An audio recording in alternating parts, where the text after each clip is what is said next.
ఈ కుల మీడియా అందరికీ కూడా వారు ఎలాంటి వారో, వారు విజన్ ఉన్న నాయకుడు కాదు, విషం చిమ్మే నాయకుడు అనే విధంగా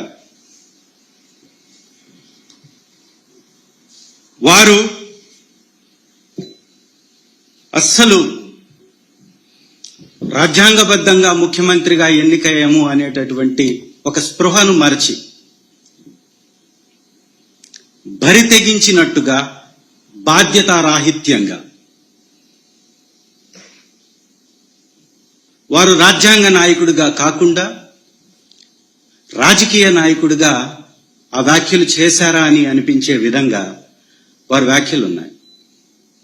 నిజంగా ఎందుకు ఇంత ద్వేషం, ఎందుకు ఇంత కక్ష? రాగద్వేషాలకు అతీతంగా నేను పరిపాలన సాగిస్తానని ప్రమాణం చేసినటువంటి ముఖ్యమంత్రి గారు ఇంత ద్వేషాన్ని, ఇంత కుళ్ళుని, ఇంత కుతంత్రంని కడుపులో పెట్టుకొని రాజ్యాంగాన్ని రక్షించగలుగుతాడా? ఒక్కసారి ఆలోచించండి. ప్రతి ఒక్కరూ ఆలోచించాలా. ఇవాళ ఈ రాష్ట్రానికి ముఖ్యమంత్రి అంటే రాజ్యాంగానికి సంబంధించినటువంటి ఒక నాయకుడిగా ఉండాల్సినటువంటి వ్యక్తి వైఎస్ఆర్ కాంగ్రెస్ పార్టీ అంటే ఒక ద్వేషిగా, కటిక పేదలు అంటే విద్వేషంతో కూడినటువంటి వ్యాఖ్యలు చేస్తూ, నేను కొందరి వాడినే అందరి వాడిని కాదు అనే విధంగా, నేనున్నది రాజకీయం చేయడానికి మాత్రమే, పరిపాలన చేయడానికి కాదు అనే విధంగా, నేను అధికారంలోకి వచ్చింది నా కొడుకుని రాజకీయంగా పెంచడానికి మాత్రమే, నా కొడుకు పోటీ చేసేటటువంటి నియోజకవర్గానికి సంపద మొత్తాన్ని దోచిపెట్టడానికి మాత్రమే, ఈ రాష్ట్రాన్ని పరిపాలించడానికి కాదు అనే విధంగా వారు చేస్తున్నటువంటి ఈ వ్యాఖ్యలు, హోంమంత్రిగా ఉన్నటువంటి వ్యక్తి అనిత గారు, వైఎస్ఆర్ కాంగ్రెస్ పార్టీ నాయకులు మేమనుకుంటే రోడ్ల మీద తిరగలేరు అని మాట్లాడుతూ ఈ విధంగా ఒక వర్గపు ప్రజలందరి మీద విషం చిమ్ముతూ ఉంటే నిజంగా ముఖ్యమంత్రిగా కొనసాగే అర్హత చంద్రబాబు నాయుడు గారికి ఉందా? రాజ్యాంగాన్ని రక్షించాల్సినటువంటి వ్యక్తి భక్షించే విధంగా, పక్షపాతాలకి, రాగద్వేషాలకి అతీతంగా పనిచేయాల్సినటువంటి ముఖ్యమంత్రి గారు రాగద్వేషాలతో మాత్రమే పనిచేసే విధంగా, అధికారులు ఎవరిని అర్హులైనటువంటి వారికి పని చేయకుండా పచ్చబిళ్ళ పెట్టుకొని వస్తేనే పని చేయమన్నటువంటి మంత్రి గారి వ్యాఖ్యల్ని కొనసాగింపుగా ముఖ్యమంత్రి గారి వ్యాఖ్యలు, ఉన్నటువంటి మంత్రులందరూ కూడా వైఎస్ఆర్ కాంగ్రెస్ పార్టీ మీద విషం చిమ్మేటటువంటి ప్రయత్నం చేయడం, ఇది నిజంగా ఎంత ఆక్షేపణీయం, ఎంత దుర్మార్గం. ఈ రాష్ట్రంలో ఉన్నటువంటి ప్రజాస్వామ్యవాదులు లేవాలి, ఖచ్చితంగా ప్రశ్నించాలి. ముఖ్యమంత్రి గారు కేవలం తెలుగుదేశం పార్టీ కోసం మాత్రమే పనిచేస్తారా? ఈ రాష్ట్ర ప్రజా ప్రయోజనాల కోసం మాత్రం పనిచేస్తారా? అడగాల్సినటువంటి అవసరం ఉంది. ఈరోజు రాష్ట్రంలో అల్లకొల్లోలమవుతున్నటువంటి వ్యవస్థలు ఒకవైపు కనపడుతూ ఉంటే, కోట్ల కొద్ది సంపదని ఒకే ప్రాంతంలో నారా లోకేష్ గారు ప్రాతినిధ్యం వహించేటటువంటి ప్రాంతంలో ఇన్వెస్ట్ చేస్తూ ఉంటే, పశ్చిమ ప్రకాశం పేద జిల్లా అయినటువంటి ప్రకాశం జిల్లాకి గుక్కెడు నీళ్లు తాగడానికి రూపాయి కేటాయించకపోతే అడగడానికి ఎవ్వరికీ నోరు రాదు, ప్రశ్నించడానికి ఎవరికీ నోరు రాదు, గొంతు లేవనే లేవదు. వైఎస్ఆర్ కాంగ్రెస్ పార్టీ నాయకులు మాట్లాడితే వారి మీద కేసులు పెడతారు, దౌర్జన్యం చేస్తారు. ఒక చోట కాదు, వివిధ చోట్ల, ఎన్ని జిల్లాలుంటే అన్ని జిల్లాలలో ఒక చోట మాట్లాడినటువంటి వ్యక్తి యొక్క మనోభావాలు, విన్నటువంటి వ్యక్తి యొక్క మనోభావాలు మాట్లాడిన చోట కాకుండా అన్ని చోట్ల మనోభావాలు దెబ్బతింటున్నాయని వివిధ రకాలుగా కేసులు పెట్టియడం, వారిని హింసించటం, అనారోగ్యంతో ఉన్నా కూడా వారి మీద కనికరం చూపటం పోవడం, క్రూరత్వాన్ని ప్రదర్శించటం, ఇది నిజంగా ఒక రాజకీయ నాయకుడికి ఉండాల్సినటువంటి లక్షణమా కాదా ఒక్కసారి ఆలోచించాల్సినటువంటి అంశం. గతంలో మా పరిపాలనలో శ్రీ జగన్మోహన్ రెడ్డి గారు ప్రభుత్వం అంటే, రాజ్యాంగం అంటే పేదలందరికీ, ఈ రాష్ట్రంలో ఉన్నటువంటి ప్రజలందరికీ కులం చూడం, మతం చూడం, ప్రాంతం చూడం, వర్గం చూడం, పార్టీ చూడమని అర్హులైనటువంటి అందరికీ పథకాలు ఇస్తే, ఇక్కడ మాత్రం దళితులు ఎక్కువగా వైఎస్ఆర్ కాంగ్రెస్ పార్టీకి సపోర్ట్ గా ఉన్నారని దళితుల్లో ఉన్నటువంటి అధికారులపై నిషిద్ధం వేయడం, సస్పెండ్ చేయడం, ఏకంగా ఐపీఎస్లను సస్పెండ్ చేయడం, రెడ్డి సామాజిక వర్గంలో ఉన్నటువంటి పెద్ద స్థాయి అధికారులని పోస్టింగ్లు ఇవ్వకుండా పక్కన పెట్టడం, అంటే కులం మాత్రమే చూస్తామని చెప్పటం, మతం మాత్రం చూస్తామని చెప్పటం, పార్టీ మాత్రమే చూస్తామని చెప్పటం, ఇది విజన్ ఉన్నటువంటి నాయకుడి లక్షణమా, విధ్వంసకరుడి లక్షణమా? ఈ విధ్వంసం ఎందుకోసం? రేపు రాను అని ఖచ్చితంగా మీరు నిర్ణయించుకున్నారా చంద్రబాబు గారు అని మేము సూటిగా ప్రశ్నిస్తున్నాం. ఈ 5 సంవత్సరాల్లోనే సర్దుకొని ఈ రాష్ట్ర ఖజానాని దోచివేయాలని మీరు ఈ విధానాన్ని అవలంబిస్తున్నారా అని మిమ్మల్ని సూటిగా ప్రశ్నిస్తున్నాం. మీరు కేటాయించినటువంటి కేటాయింపుల్లో సంక్షేమానికి అరా కొర మాత్రమే కేటాయింపులు చేయటం దేనికి సూచన? ఇది నయవంచన కాదా? 2 సంవత్సరాల నుంచి ఒక్క పథకాన్ని కూడా సంపూర్ణంగా అమలు పరచకపోగా ఇవాళ మళ్ళీ బడ్జెట్ లో నామమాత్రపు కేటాయింపులు కేవలం 2 పథకాలకే చేసి మీ వక్ర బుద్ధిని మరొకసారి మీరు చూపిస్తున్నారు. వైఎస్ఆర్ కాంగ్రెస్ పార్టీ మీద, నాయకుల మీద విషం చిమ్ముతున్నారు. మీకు ఓట్లేసింది కేవలం తెలుగుదేశం వారే అనే విధంగా మీరు ప్రవర్తిస్తున్నారు. గతంలో మాకు వచ్చినటువంటి ఓటింగ్ కంటే ఈ రోజు మీరు ఓటింగ్ని ఎలా సాధించగలిగారు? అందరూ ఓట్లేస్తే గెలిచారా మీరు, లేక కొందరు ఓట్లేస్తేనే గెలిచారా? భవిష్యత్ తరాలని నిర్మిస్తూ జగనన్న గారు విద్యా, వైద్య రంగంలో, వ్యవసాయ రంగంలో సమూలమైనటువంటి మార్పులు తీసుకొచ్చి జాతిపిత కలలుగన్నటువంటి గ్రామ స్వరాజ్యానికి పునాదులు వేస్తే ఇవాళ గ్రామ సచివాలయ వ్యవస్థను కూడా పునాదుల నుంచి పెకిలించి వేసేటటువంటి ప్రయత్నం చేస్తున్నటువంటి మీ విధ్వంసం దేనికోసం? ఇది ఒక్కసారి ప్రజలందరూ ఆలోచించాలి. ఇంత దుర్మార్గంగా, ఇంత నిర్భయంగా, ఇంత బాధ్యతారాహిత్యంగా ఒక ముఖ్యమంత్రి మాట్లాడుతున్నటువంటి వ్యక్తి ముఖ్యమంత్రి పదవిలో కొనసాగాలా లేదా గవర్నర్ గారు కూడా ఈ విషయం మీద స్పందించాలి. రాజ్యాంగాన్ని కాపాడాల్సినటువంటి కేంద్ర ప్రభుత్వం కూడా ఈ విషయం మీద స్పందించాలి. కొందరి మీద ఈ విధమైనటువంటి విధ్వంసాన్ని కొనసాగిస్తున్నటువంటి ప్రభుత్వాన్ని నియంత్రించేటటువంటి బాధ్యత కేంద్రానికి ఉందా లేదా? ఒక్కసారి ఆలోచించాల్సినటువంటి విషయం. దీని మీద వైఎస్ఆర్ కాంగ్రెస్ పార్టీ ఈ వ్యాఖ్యల మీద తీవ్రంగా స్పందిస్తూ, ఈ వ్యాఖ్యల్ని ఖండిస్తూ చంద్రబాబు నాయుడు గారు ఇమీడియట్ గా క్షమాపణ చెప్పాలి, లేదా వారి ముఖ్యమంత్రి పదవి నుంచి వారు రాజీనామా చేసి రాజ్యాంగాన్ని గౌరవించేటటువంటి వ్యక్తికి ఆ బాధ్యతను అప్పచెప్పాల్సిందిగా మీ ద్వారా డిమాండ్ చేస్తున్నాను.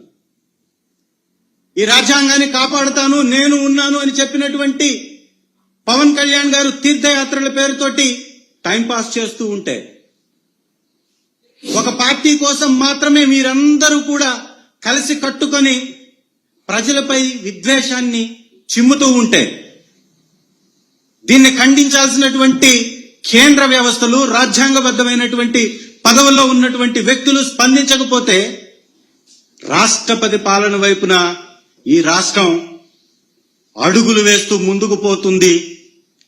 కులాల మధ్య, మతాల మధ్య, ప్రాంతాల మధ్య, మనుషుల మధ్య చిచ్చు పెడుతూ, విద్వేషాలను రెచ్చగొడుతూ గతంలో ఏ విధమైనటువంటి రౌడీ పరిపాలనని మనం చూసామో, ఏ విధమైనటువంటి పక్షపాత రాజకీయాన్ని మనం చూసామో, అదే రాజకీయాలను మళ్లీ పురిగొల్పుతున్నారా ఈ తెలుగుదేశం నాయకులు అనేటటువంటి ప్రశ్న తలెత్తుతుంది.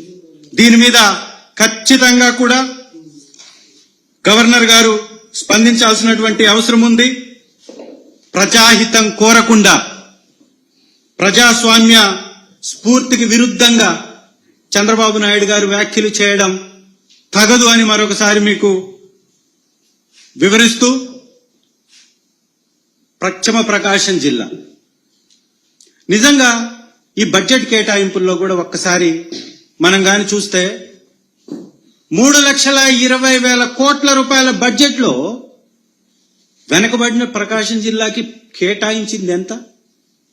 వెలుగొండ ప్రాజెక్టుపై విషం చిమ్ముతున్నటువంటి మీరు గతంలో 14 సంవత్సరాలు పరిపాలన చేశారు. ఏం చేశారని మీరు మాట్లాడుతున్నారు?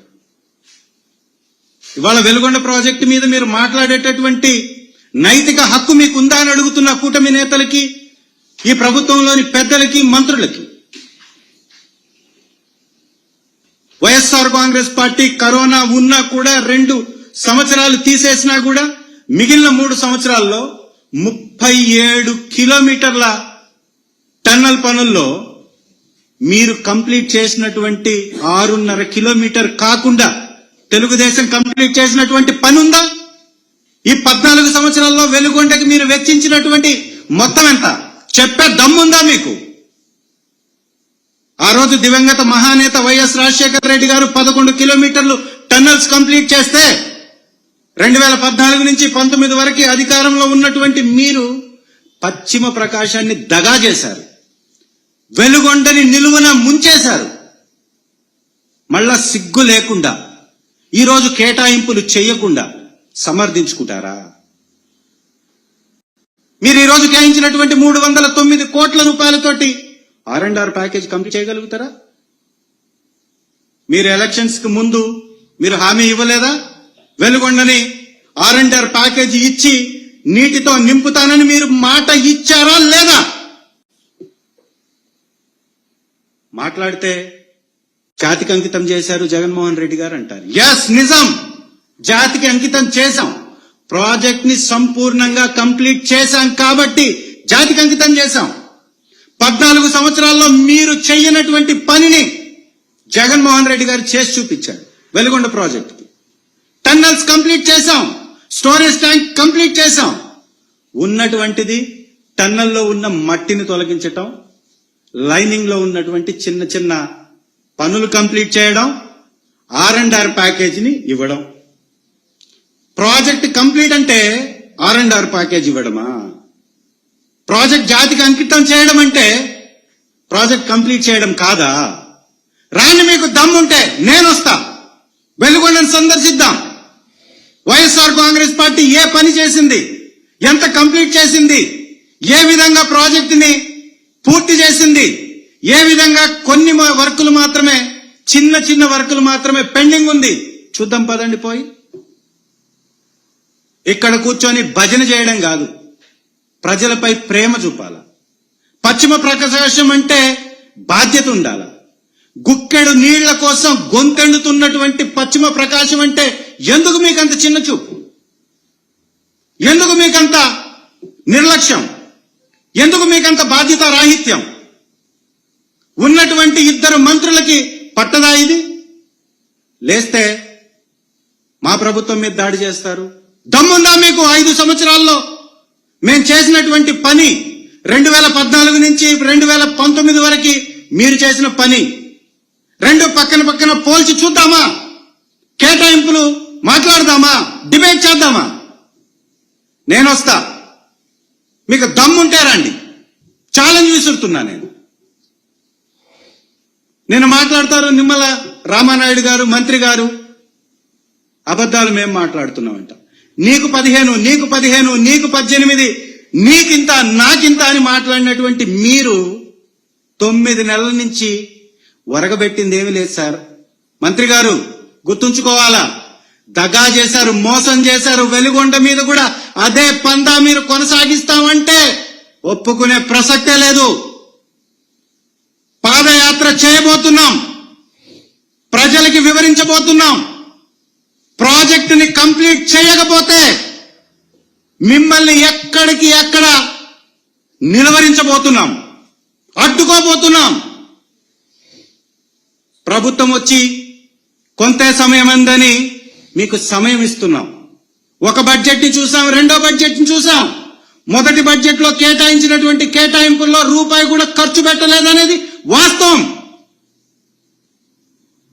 ఇంకొక సమయానికి, ఇంకొక సంవత్సరానికి కూడా మీరు కేటాయించినటువంటి 309 కోట్లు మీ మాటల్లో R&R ప్యాకేజ్ ఇవ్వగలుగుతారా?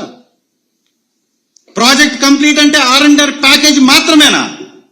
జాతికి అంకితం చేసింది కంప్లీట్ చేసిన ప్రాజెక్ట్ కాదా? వెలుగొండ అనేది 30 సంవత్సరాల కళ, పశ్చిమ ప్రకాశం వాళ్ళది. ఇవాళ మీరు కంప్లీట్ అయిపోయింది అని ఉంటే 2014 నుంచి 19కి మీరు ఒకవేళ కంప్లీట్ చేసుంటే, మేం కంప్లీట్ చేయలేదని మీరు ఎలా అడుగుతున్నారు? ఈ ప్రశ్నకు మీరు సమాధానం చెప్పగలుగుతారా? దీని శంకుస్థాపన చేసింది ఎప్పుడు? ప్రాజెక్ట్ కంప్లీట్ అయింది ఎప్పుడు? చర్చకు సిద్ధమా నిమ్మల రామానాయుడు గారు? ఇంత దగా చేస్తూ ఎవరు మాట్లాడకూడదు అని మాట్లాడే వ్యక్తుల మీద తప్పుడు ప్రచారాలు చేపిస్తూ, అక్రమ కేసులు కడుతూ, దగా చేస్తూ, ఈ విధమైనటువంటి బాధ్యతారాహిత్యాన్ని ప్రదర్శించడం ఏమాత్రం సమంజసం కాదు. వెలుగొండ ప్రాజెక్టుపై తక్షణమే ప్రభుత్వం చొరవ చూపాలి. ముఖ్యమంత్రి గారు చొరవ చూపాలి, ఇరిగేషన్ మంత్రి గారు చొరవ చూపాలి. ఇమ్మీడియట్ గా కేటాయింపుల్ని పెంచాలి, లేదా ఖచ్చితంగా ప్రజలు తిరగబడతారనేది మాత్రం మీరు గ్రహించాలి. ఈ అతి త్వరలో మేము చేయబోయేటటువంటి ఈ పాదయాత్ర ద్వారా వెలుగొండ ప్రాజెక్టు యొక్క ప్రాముఖ్యతని, దాని పరిస్థితిని ఈ రాష్ట్ర ప్రజలకు కళ్ళకి కట్టే విధంగా చూపించబోతున్నాం. ప్రాజెక్ట్ ని సందర్శిస్తాం, మేము చేసినటువంటి పనిని కూడా చూపిస్తాం. 2014 నుంచి 2019 వరకు మీరు చేసినటువంటి దగాను కూడా బయట పెడతాం. ఒక కుటుంబానికి ఇవ్వాల్సినటువంటి R&R ప్యాకేజ్ ఇవ్వకుండా మీరు నీళ్లు నింపగలుగుతారా? ప్రాజెక్ట్ కంప్లీట్ అవుతుందా? 1000 కోట్లని మీరే చెప్పారు కదా R&R ప్యాకేజ్. 116 కోట్లు ఇస్తే ఎంతమందిని మీరు తరలిస్తారని అడిగినటువంటి ప్రశ్నకి సమాధానం చెప్పకుండా, 5 సంవత్సరాల్లో కేటాయించిన మొత్తం గురించి మాట్లాడకుండా కేవలం 1 సంవత్సరం కేటాయింపుల గురించి మాట్లాడుతున్నటువంటి నిమ్మల రామానాయుడు గారు, అలాగే డోల బాల వీరాంజనేయ స్వామి మంత్రి గారు గ్రహించాలి. పశ్చిమ ప్రకాశం తెలుగుదేశం నాయకులు కూడా స్పందించాలి. మొద్దు నిద్ర వీడాలని మరొకసారి వారికి తెలియజేస్తున్నా, రిక్వెస్ట్ చేస్తున్నా. మీ బాధ్యతను మరిచి మాట్లాడొద్దు. రాజకీయాలు ఉంటాయి పోతాయి. మిమ్మల్ని నమ్మి ఓటు వేసినటువంటి ప్రజలను మోసం చేయకండి. కూటమి నేతల మాటల్లో పడి మీరు వెలుగొండని దగా చేస్తే మీ రాజకీయ భవిష్యత్తు పునాదుల్లో నుంచి కదిలిపోతుందని మీకు తెలియపరుస్తున్నా. రెండవది, పవన్ కళ్యాణ్ గారు ఈ మధ్య కాలంలో నేను సోషల్ మీడియాలో చూస్తున్నాను, ఎర్రగొండపాలెన్ని వారు సందర్శించబోతున్నారని కూడా నేను విన్నాను. వారికి కూడా నా యొక్క మనవి, సార్ మీరు నిర్వహిస్తున్నటువంటి శాఖల్లో ఎర్రగొండపాలెనికి మీరు ఏమి చేశారో మీరు వచ్చిన సందర్భంగా చెప్పాలి. ఖచ్చితంగా మేము డిమాండ్ చేస్తాం, నిలదీస్తాం, ఖచ్చితంగా అడుగుతాం. ఎర్రగొండపాలెనికి మీ శాఖ ద్వారా మీరు చేసినటువంటి మంచి ఏంటో చెప్పాలి. వెలుగొండ మీద మీ విధానం ఏంటో చెప్పాలి. మీ నాయకులు చేస్తున్నటువంటి అక్రమాల మీద మీరు స్పందించాలి. లేస్తే రోడ్లు వేశానని చెప్పుకుంటున్నటువంటి మీరు ఈ ప్రభుత్వం యొక్క ఖజానా నుంచి, రాష్ట్రం యొక్క ఖజానా నుంచి పైసా ఖర్చు చేశారో కూడా చెప్పాలి. ఎన్ఆర్జీఎస్ కి సంబంధించినటువంటి కేంద్ర నిధులతోటి రోడ్లు వేసి మీ డబ్బా కొట్టుకుంటారా? ఎన్ఆర్జీఎస్ ఫండ్ ఎవరికి వస్తుంది? పంచాయతీలకు వస్తుంది. పంచాయతీ అధిపతి ఎవరు? పంచాయతీ సర్పంచ్. చేసే పని ఎవరి ఆధ్వర్యంలో జరుగుతుంది? పంచాయతీ సర్పంచ్ ఆధ్వర్యంలో జరుగుతుంది.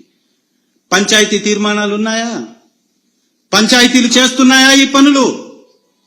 అక్రమ మార్గాలలో మీ నాయకులు చేస్తున్నారు. వీటి మీద కూడా మీరు స్పందించాలి. పంచాయతీలను మొత్తం నిర్వీర్యం చేస్తూ మీ రెడ్ బుక్ రాజ్యాంగాన్ని మీరు అవలంబిస్తున్నటువంటి విధానాన్ని మీద కూడా మీరు స్పందించాలి. ఖచ్చితంగా వెలుగొండ ఎప్పుడు పూర్తి చేస్తారో కూడా మీరు చెప్పాలని ఈ వేదిక ద్వారా కూడా పవన్ కళ్యాణ్ గారికి డిమాండ్ చేస్తున్నాను. మీరు సందర్శించండి వెలుగొండని. వెలుగొండలో ఉన్నటువంటి ప్రాంత ప్రజల కష్టాలను చూడండి. గుక్కెడు నీళ్ల కోసం వాళ్ళు పడుతున్నటువంటి తపనను చూడండి. నీరు లేక ఎండుతున్నటువంటి వ్యవసాయ బీడు భూముల్ని గమనించండి. అక్రమ మార్గాల్లో తరలి వెళుతున్నటువంటి పీడీఎఫ్ బియ్యాన్ని ఎవరు వ్యాపారం చేస్తున్నారో పట్టించుకోండి. ఇసుకను దోచుకుంటున్నటువంటి బకాసురుల్ని నిలువరించండి. వ్యవస్థల్ని కాపాడండి. అప్పుడు రాజకీయాలు చేయండి. రాజకీయాల ముసుగు వేసుకొని స్వార్థ రాజకీయం చేస్తూ రాజకీయ నాయకుడంటే నిస్వార్థంగా ప్రజాసేవకుడుగా ఉండాల్సిందనేటటువంటి కనీస బాధ్యతను మరచి రాజకీయ స్వార్థ ప్రయోజనాల కోసం పనిచేయడం మానాలని పవన్ కళ్యాణ్ గారికి కూడా హితవు పలుకుతూ ఈ రాష్ట్ర ప్రభుత్వాన్ని కూడా దీని మీద స్పందించాలని చంద్రబాబు నాయుడు గారు ఇమ్మీడియట్ గా వారి వ్యాఖ్యల్ని వెనక్కి తీసుకోవాలని డిమాండ్ చేస్తూ ముగిస్తున్నా. Thank you.